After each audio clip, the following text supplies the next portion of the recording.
So last time we paused on page 31, uh, where Aurobindo speaks of the day and of course the nights of those who lead an inner life, as if he was born into a bright new world. Adventure leaped an unexpected friend, and danger brought a keen, sweet tang of joy. Each happening was a deep experience. Speaking of this particular passage, the mother has revealed that this is the exact description. This passage, in fact, about this canto, that this is a exact description of what happens when the new consciousness works. These are her words. This is the exact description of what happens when a human body is receiving the superhuman consciousness for its transformation. It is described in all details with an exactness. This is a very accurate description of the working of the new consciousness. This new consciousness that has come upon earth and is working in all those who are receptive and ready to listen. Further on she adds, again it is the very exact description and correct description of what happens when the consciousness is united with the higher consciousness. When man is no more limited to just his vital mental shelf, the inner opening puts you in connection with all the inner worlds, and then the knowledge becomes quite different and changes into a direct vision of everything. We read last time about the worlds of sound, the worlds of form, the worlds of sight, the worlds of consciousness, the worlds of power, and the worlds of joy. And all these are disclosed to Ashupati and they become his daily life. A pure perception lent its lucent joy, and all the senses which right now labor under matter's laws, which are as if sleeping and drugged under the yoke of physical consciousness, they are released, and the inner consciousness begins to reach out.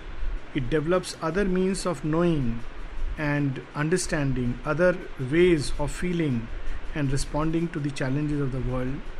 It's a richer and more completer and fuller life. The mother assures us that this is the promised successor of man upon earth, the being that will be to man what man is to the animal, the successor that humanity has hoped for, the expression of all the aspirations of humanity, a being that can grow out of suffering and limitations and unconsciousness and can rise into light and knowledge and power. We had read that passage. He sat in secret chambers looking out, and it ended with till it grows into the likeness of a god. And she further reveals, this is a very exact, complete and poetic description of what happens under the influence of the new consciousness that has the mission to bring down the Superman upon earth. All this was seen by Aurobindo and described in Savitri long before this new consciousness had touched the world. And now this consciousness here is beginning to spread the new way of living, preparing the earth for the advent of the new race. So this is the new consciousness which and its working. Normally this consciousness has not been known to man except few mystics in states of trance, and few spiritual aspirants in the course of their inner journey have experienced this. But Aurobindo describes it in great detail, and we will continue it from where we left last time. We also read this line, the kings of evil and the kings of good, appellants at the region's judgment seat, proclaimed the gospel of their opposites, and all believed themselves spokesmen of God. The gods of light and the titans of the dark battled for his soul as for a costly prize.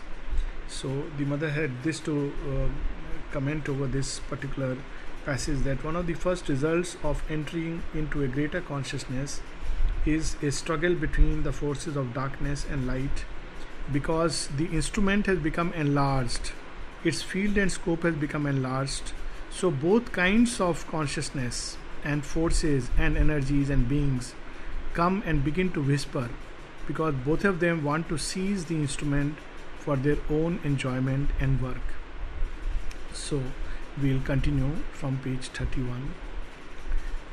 There were high encounters, epic colloquies, and councils came couched in celestial speech, and honeyed pleadings breathed from occult lips to help the heart to yield to rapture's call, and sweet temptations told from beauty's realms, and sudden ecstasies from a world of bliss.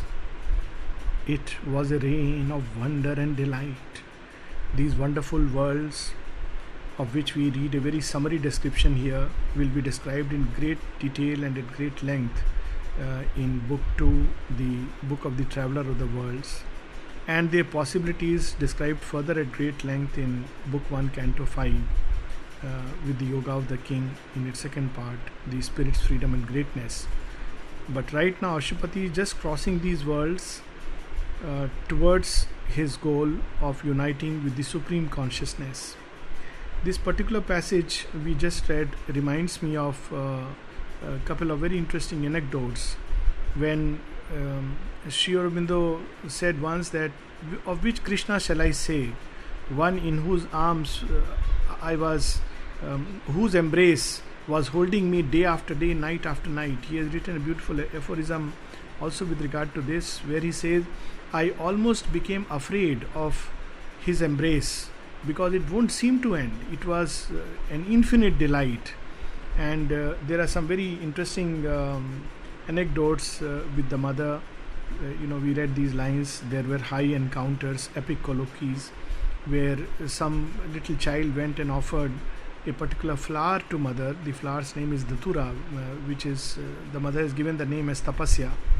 And she is reported to have told this child, oh, just a few moments ago Shiva had come and I could have offered it to him, because he is very fond of this flower. So they were meeting all kinds of beings on all the planes of consciousness, though outwardly these things are sealed to our eyes. It was a reign of wonder and delight.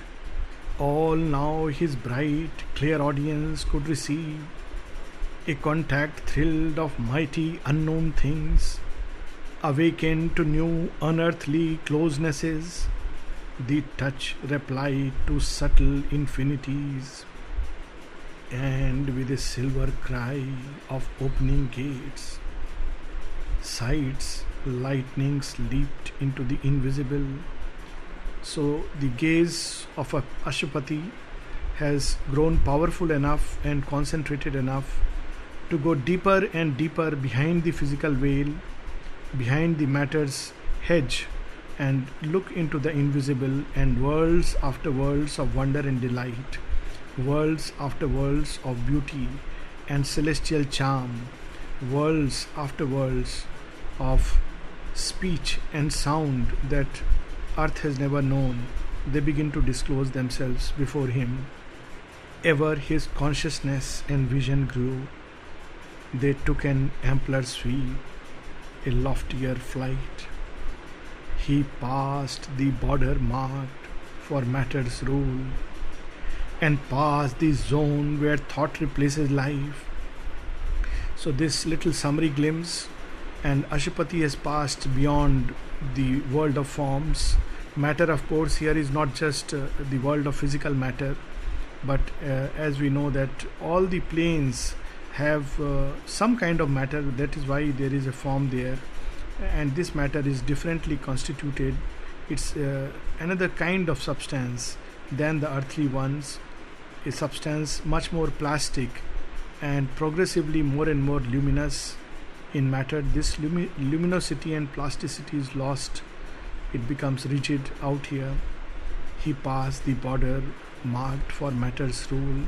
Not only does Ashupati pass this world of gross forms and subtle forms, but even subtler forms where the bodies or consciousness is clothed in life energy, it's clothed in thought and mind stuff, Ashupati crosses these, and now he enters into the realm of the formless.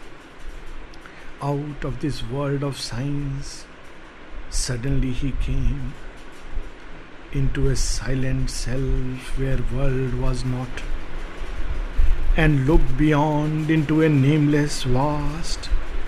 These symbol figures lost their right to live. All tokens dropped, our sense can recognize. There the heart beat no more at body's touch. There the eyes gazed no more on beauty's shade. In rare and lucent intervals of hush, into a signless region he could soar, packed with the deep contents of formlessness, where world was into a single being wrapped, and all was known by the light of identity, and spirit was its own self-evidence. The Supreme's gaze looked out through human eyes, and saw all things and creatures as itself, and knew all thought and word as its own voice. So these passages are extremely powerful and beautiful. For the first time, perhaps we have a description of what it is when one identifies with the Supreme. And I have taken out a poem of Aurobindo and one of the Mother's prayers, where this state of consciousness is described, where one passes beyond all forms and all norms, all signs and symbols vanish in that beauty and wonder, in that supreme consciousness. This is a prayer of the Mother, May 2nd, 1914. Beyond all human conceptions, even the most marvelous, beyond all human feelings, even the most sublime, beyond the most magnificent aspirations and the purest flights, beyond love, knowledge, and the oneness of being, I would enter into constant communion with Thee, O Lord. Free from all shackles, I shall be Thyself. It will be Thou who wilt see the world through this body. It will be Thou who wilt act in the world through this instrument. In me is the calm serenity of perfect certitude. We read this line. The Supreme's gaze looked out through human eyes and saw all things and creatures as itself. And this experience is described at other places also, in collected poems, for instance. And this is one of the poems I have taken out. In fact, there are two poems which are very beautiful, but we'll read just one of them. The Indwelling Universal. This from collected poems, Sonnets.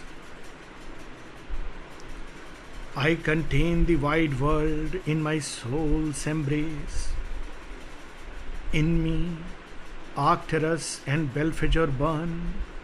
We know these are two constellations. To whatsoever living form I turn, I see my own body and with another face. All eyes that look on me are my soul eyes. The one heart that beats within all breasts is mine. The world's happiness flows through me like wine. Its million sorrows are my agonies. Yet all its acts are only waves that pass upon my surface. inly forever still, unborn I sit, timeless, intangible. All things are shadows in my tranquil glass. My vast transcendence holds the cosmic world. I am hidden it as in the sea a pearl.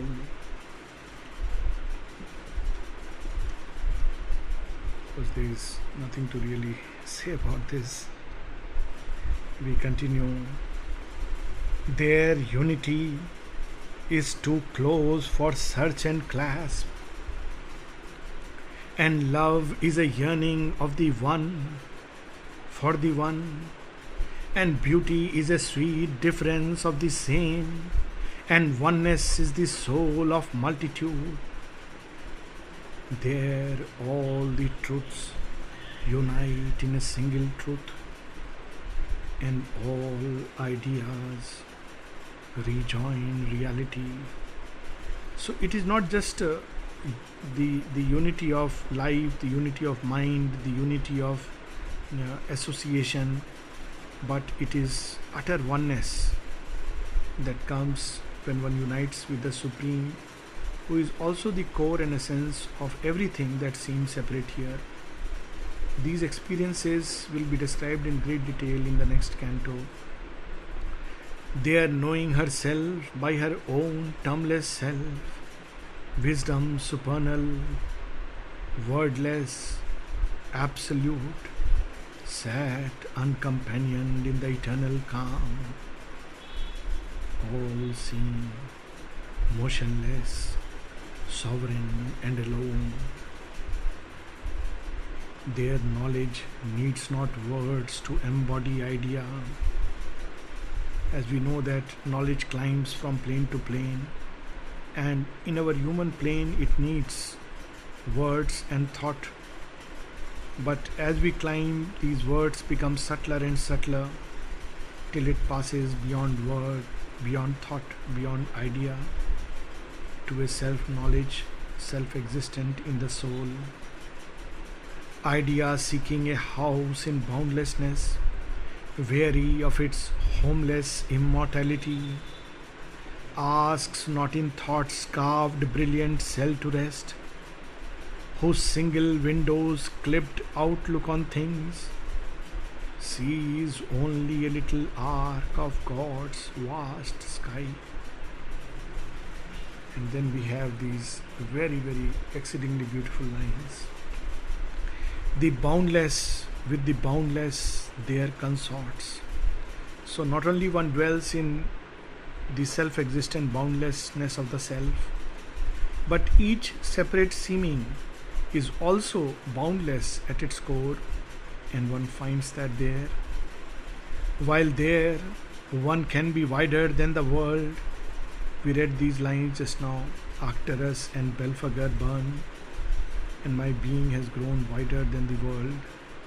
While there, one can be wider than the world. While there, one is one's own infinity. His center was no more in earthly mind. A power of seeing silence filled his limbs. It's a very, very powerful line, a power of seeing silence. The quieter we become, the more this silence fills us, the more the inner seeing is released from the bounds of thought, from the boundaries of senses, from the narrow hedge of feelings, from the prison house of matter, and in that silence one sees the truth. Caught by a voiceless white epiphany, into a vision that surpasses forms, into a living that surpasses life, he neared the still consciousness sustaining all. This inner life, this inmost vision is more real than reality itself. It is more concrete than all that we call here as concrete today. In fact, all this begins to appear like a shadow. Aurobindo describes this. He had this experience, he dwelt in it perpetually, soon after his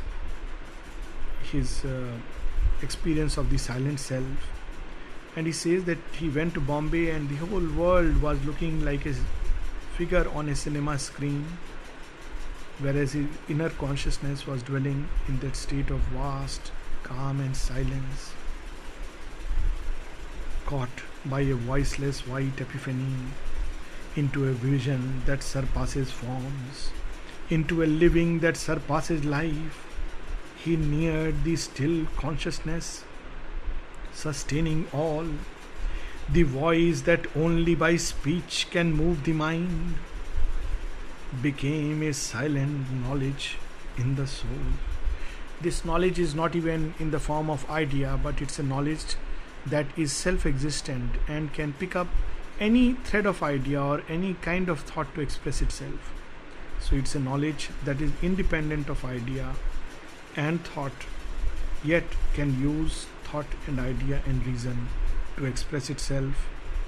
The strength that only in action feels its truth was lost now in a mute, omnipotent peace.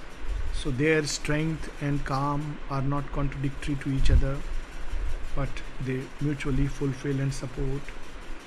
A leisure in the labor of the worlds, a pause in the joy and anguish of the search, restored the stress of nature to God's calms. Now we see this inner state, because this is the beauty of Sri Aurobindo, that he constantly brings back the integral reality, and the present reality is that even when we experience this depth, this inmost state of this vast transcendent, this calm, this unity, this oneness, there is also simultaneously a surface agitation which is part and parcel of creation, and all this agitation finds rest and peace there. So this state of inner vastness, inner peace, inner stillness, inner power, omnipotence, the state of inner bliss, if one likes, is contrasted with this agitation and the state of opposites, which can be reconciled only by finding unity with the divine. A vast unanimity ended life's debate. So it's not by debate and discussions and associations and sentiments that one can find the unity of life and the unity of consciousness. It is only by finding the divine center within that this debate, this discussion that goes on inside the mind, this constant jostling between oppositions and contradictions and conflicts, which is the common share of our human life, can end. The war of thoughts that fathers the universe. This universe is built with a clash of forces, and that is very beautifully described here, this state of agitation in the universe. The war of thoughts that fathers the universe. The clash of forces struggling to prevail in the tremendous shock that lights a star, as in the building of a grain of dust. So here we have this description of the Samam Brahman that Sri Aurobindo has spoken of in the Life Divine elsewhere, where it says that we harbor these two illusions, illusion of quantity and illusion of quality, and it is the same Brahman that spends all of itself in building a galaxy, also spends all of itself in building in the creation of an ant. We have these lines, the same truth captured also in Sri Aurobindo's poem Who, where he speaks of in the pattern and bloom of the flower he is woven, in the luminous net of the stars he is caught. So from the smallest to the largest, he pours himself completely and perfectly. We have this line in the Upanishad which describes this, that out of the full and the perfect comes out the full and the perfect. And even when the full is taken out of the full, yet fullness remains. The grooves that turn their dumb ellipse in space ploughed by the seeking of the world's desire, the long regurgitations in time's flood, the torment edging the dire force of lust, that wakes kinetic in earth's dullard slime and carves a personality out of mud. So this earth is ploughed with thought and clash of forces and desire and pain through centuries and aeons and millenniums. But he stands behind all this time and all its movement and carves a personality out of mud. So all this shock and sorrow and long time's unending march is to carve a personality which one day would embody some aspect or aspects of the divine personality. The sorrow by which nature's hunger is fed, the estrus which creates with fire of pain, the fate that punishes virtue with defeat. What a beautiful line this is. There is a wisdom working in nature, and this wisdom is the wisdom of God. And this wisdom uses paradoxical means for its own unique ends. So it builds this world with sorrow and cruelty so that bliss can inhabit it. Bliss and love. There is an aphorism of Aurobindo to that effect. This world was built by death so that it may house immortal life. It was built with hands of cruelty so that divine love may inhabit it. So here we have this truth, the estrus which creates with fire of pain, the fate that punishes virtue with defeat, the tragedy that destroys long happiness, the weeping of love, the quarrel of the gods, seized in a truth which lives in its own light. So all other lights, the light that our mind has, the light and power of the life force in us, the obscure light, if one may say so, of matter and the material substance, all this is a borrowed light. But there is one light which is self-existent and has no other source but itself, and all the suns and the stars are lit up by that light. In that light, all oppositions, contradictions and conflict cease, and then we are free. His soul stood free, a witness and a king. This is the inner freedom, the freedom from ignorance. Otherwise, constantly we look at appearances and we judge things. We look at the oppositions. Even at the level of the gods, we have the quarrels because truth quarrels with truth. Truth opposes truth in this world, and not just truth opposes, or rather not just falsehood opposing truth, but even truth clashes with truth and love with love in this world. But all this ceases in the divine unity, in the divine oneness, in the infinite embrace of the One. And it's not only this unity, is not only the unity behind different seemings of space, it is also the unity behind different seemings of time. When we live in the mind spontaneously, automatically, by its action, divides one into many. So in space we have these separate seemings and we do not see oneness. So this same mind also divides time, which is one, into many, and essentially into the past, the present and the future. Even that ceases in this greater consciousness, the truth consciousness. Absorbed no more in the moment-ridden flux, where mind incessantly drifts as on a raft, hurried from phenomenon to phenomenon, he abode at rest in indivisible time. So this freedom of ignorance is a double freedom, if one may say so. It is freedom from the separate seemings, and there is a discovery of the oneness behind each separate thing, if one may say so. Behind each separate object, one discovers the one subject. Similarly, because one does not see the totality of movement in time, one is often caught in the moment's flux and does not understand the ways of working of the divine consciousness. But the divine consciousness sees large spaces of time, and as we read earlier in that one beautiful line, and in the warm foresees the coming God. So Ashupati has reached that state where he abode at rest in indivisible time.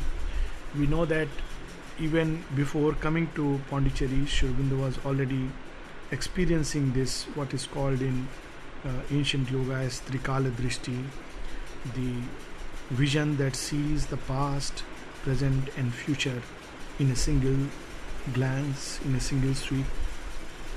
As if a story long written but acted now, in his present he held his future and his past, felt in the seconds the uncounted years, and saw the hours like dots upon a page. Perhaps this is what is meant by saying that one moment of Brahma, the creatrix consciousness that has built the worlds, is like millenniums and yugas and ages upon earth, and saw the hours like dots upon a page. An aspect of the unknown reality altered the meaning of the cosmic scene. That's why it's sometimes so difficult to understand the consciousness of someone who is in that state. It's very interesting, just as a small little side light and an anecdote. In 12 years it is mentioned that Aurobindo would often, when mother would go to playground and she would go to different departments, and Aurobindo would ask what is the time now, and when Champaklalji or Niruddha would tell him this is the time, then after 10 minutes he would ask again what is the time now. And one wonders, of course superficially if one looks at it, one may look for all kinds of explanation, but the thing is very simple. He was living in a consciousness where time ceases to exist, and every time he has to come down to the earthly time, how difficult it would be, and yet he would do it because that was the work, and he came in our midst. As if a story long written but acted now. So this is the domain of the unmanifest. All our present and the future is held in the past, and there is a plane of consciousness in which all is foreseen and all is worked out. The mother has spoken of it elsewhere, but this is only true of that particular plane. But on earth it has to be played out, and we cannot take peace in that thought. In his present he held his future and his past, felt in the seconds the uncounted years, and saw the hours like dots upon page. An aspect of the unknown reality altered the meaning of the cosmic scene. This huge material universe became a small result of a stupendous force. So that force is so much greater that even this entire material universe, with stars drifting billions and billions of light years away from each other, is nothing but a small result of a stupendous force. We cannot even imagine what that would be, what that reality is, and how that reality looks at this cosmic scene. The mother has given us some hint, and here we find in Aurobindo Savitri hints about that scene. She has said it's a reversal of consciousness. It is an inside outer view, and not as we do today, going within from the outside and judging the inside from the surfaces of life. Overtaking the moments, the eternal ray illumined that which never yet was made. Thought lay down in a mighty voicelessness. The toiling thinker widened and grew still. Thought belongs to a narrow realm.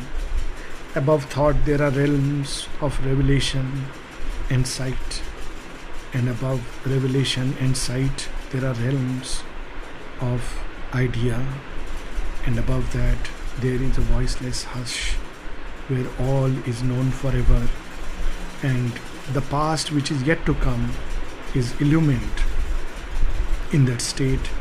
Wisdom transcendent touched his quivering heart. His soul could sail beyond thought's luminous bar. Mind screened no more the shoreless infinite. Across a wide retreating sky he glimpsed, through a last glimmer and drift of vanishing stars, these superconscient realms of motionless peace, where judgment ceases and the word is mute. So he has passed beyond the realm of the word, realm of thought, realm of all debate, and he witnesses the superconscient realms which are built out of this very stuff of oneness and unity, and the unconceived lies, pathless and alone. There can be no path or no way there. It alone exists, and we have this. This is a point from where there is no further path or journey, but only a progressive self-revelation. As Ashupati, we find this whole thing when it is described in detail in book 2. He reaches the highest point, and then he enters into the realm of the unknowable, and that reveals itself as the form and face of the Divine Mother by her grace and her power. There came not form or any mounting voice. There only were silence and the absolute.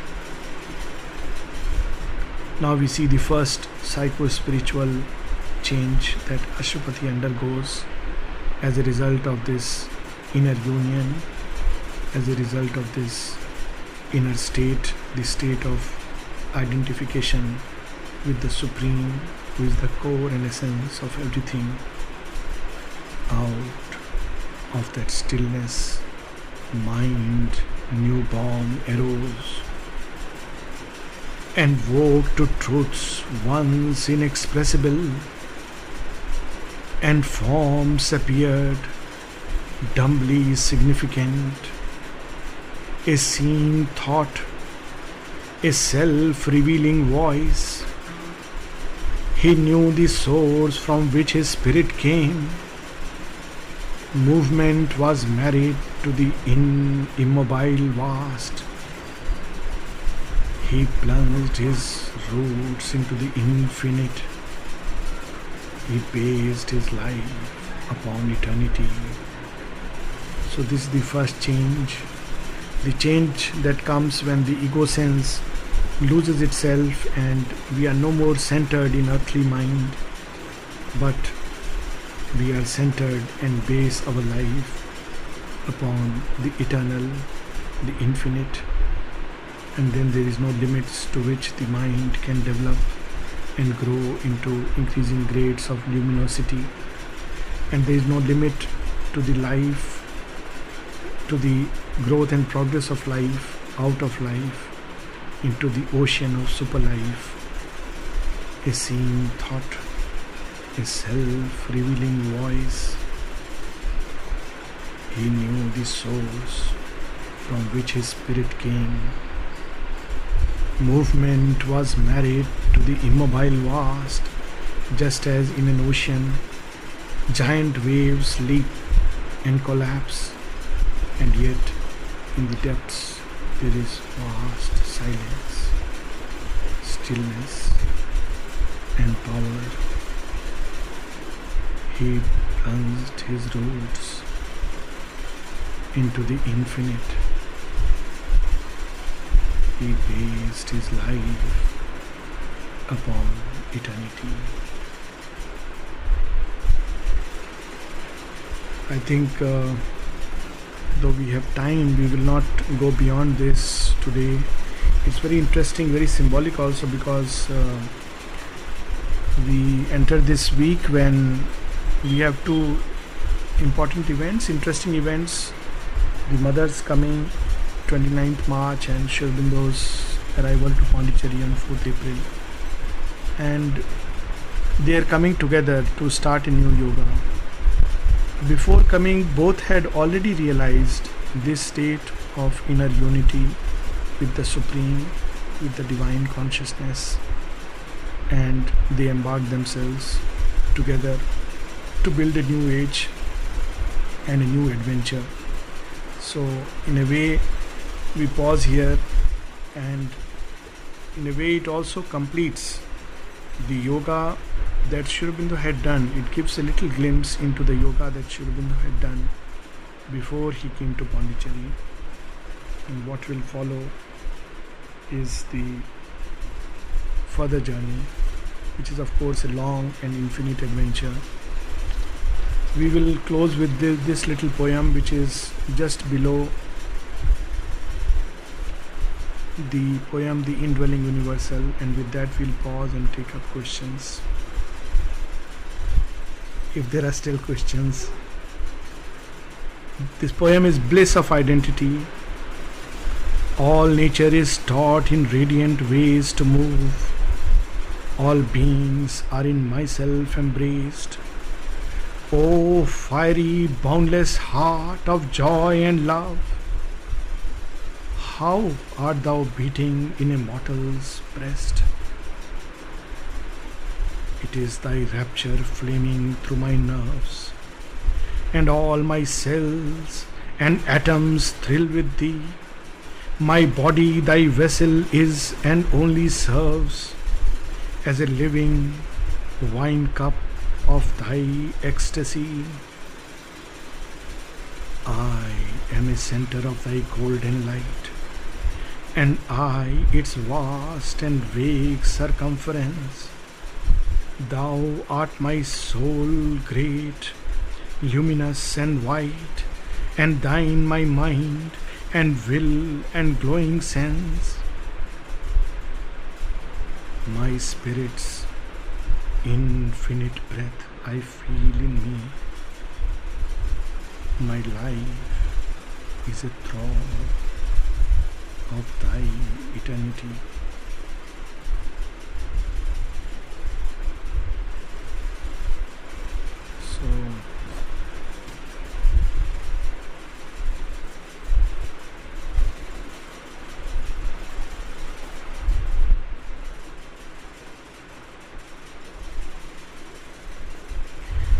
So we shall pause here. Uday.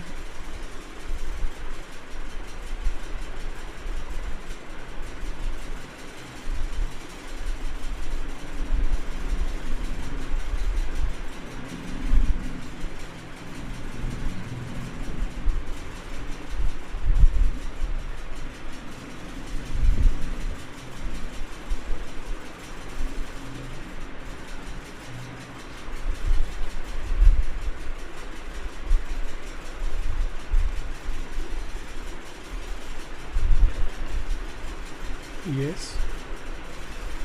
Yes, which one?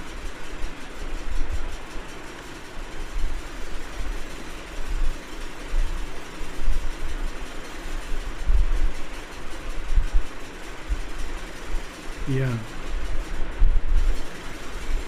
Yes. Faith that punishes. Yes. So this is the way we look at life, and we wonder, and many times, or most of the time, it's beyond the comprehension of a limited human intelligence, that why does this happen? Why there is sorrow in this world built by the divine? And Aurobindo reveals the secret, the sorrow by which nature's hunger is fed.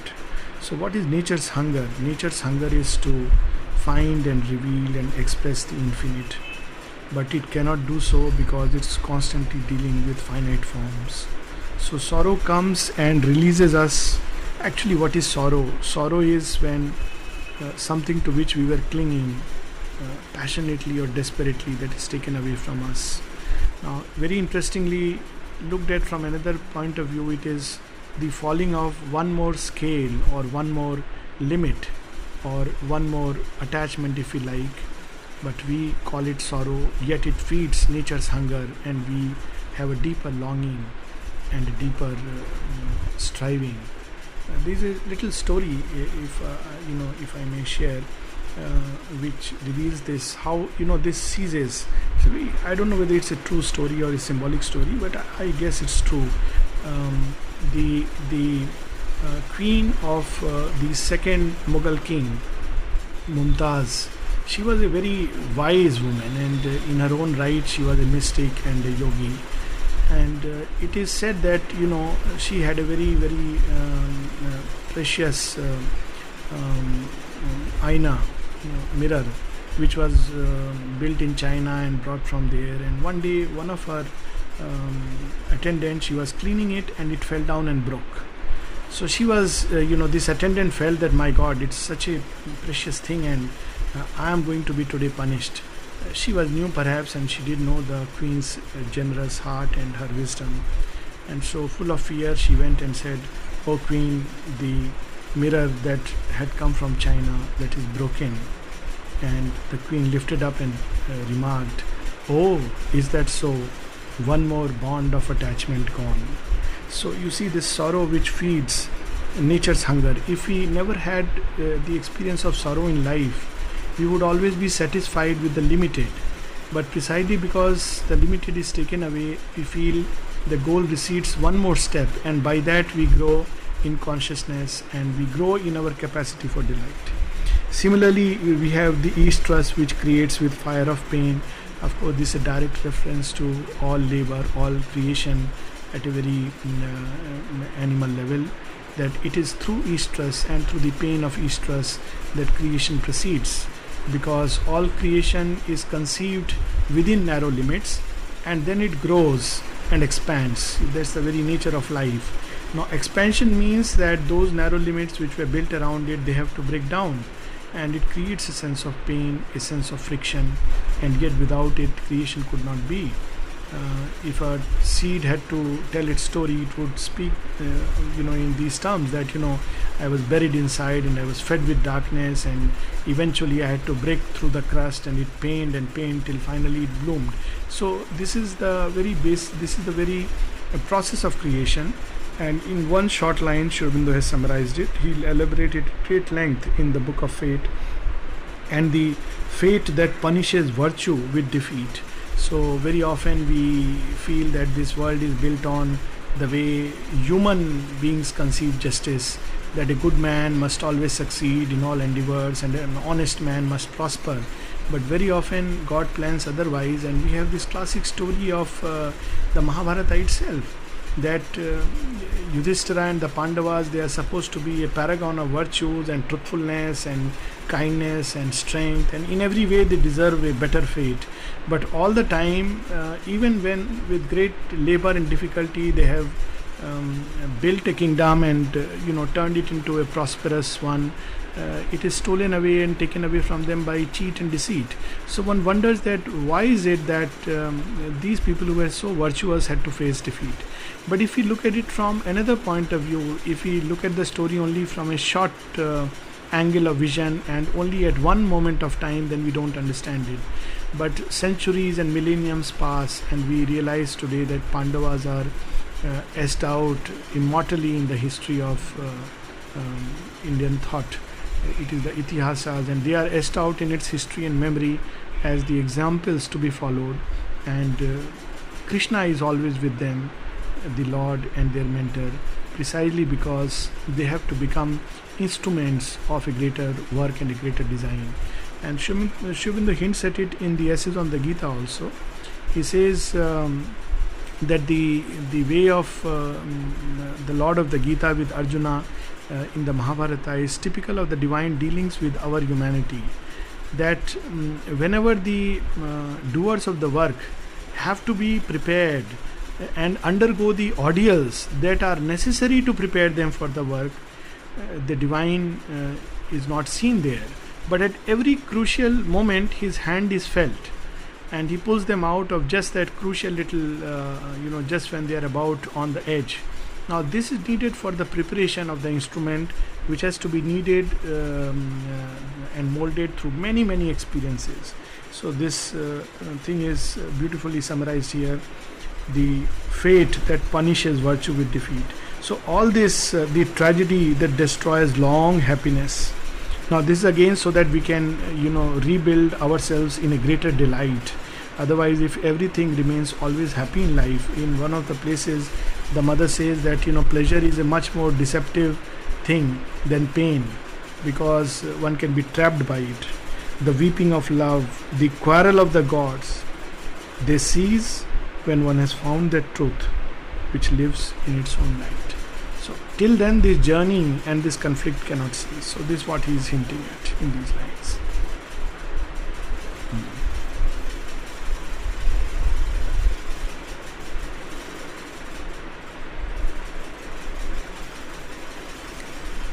Yes. 32, yes.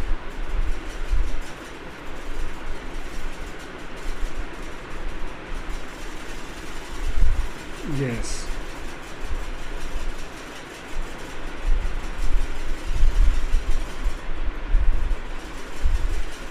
Yes, her of course is the consciousness and force of the Supreme, and because this is a state of inner union with the Supreme, and the Supreme has both these aspects, the static and the dynamic. So here Aurobindo is uniting, because normally when we speak of uniting with the Supreme, we speak only of the union with the static side, and right in the beginning of this canto he speaks of a static oneness and a dynamic power. So if this Supreme is not just because he has described with terms which are more negative, like signless, wordless, voiceless, stillness, but this stillness is pregnant with a wisdom and bliss and power. So if you want to put it in Aurobindo's terminology, this is of course the mother, and it is her presence and her power with which there is the union. Even in the prayer that we read, where the mother reads that beyond all conception, beyond all norms, beyond all thought, beyond all feelings and sentiments, we have this greater wisdom and this greater bliss. So that's why Aurobindo has used the feminine, because it is the feminine side, if one may say so, the Shakti aspect of the one. So it's a one reality, but this is the Shakti aspect. So he brings out wisdom, supernal, wordless, absolute, sat uncompanioned in the eternal calm. So there is none by her side. She is united and she is one with the Supreme, the Eternal.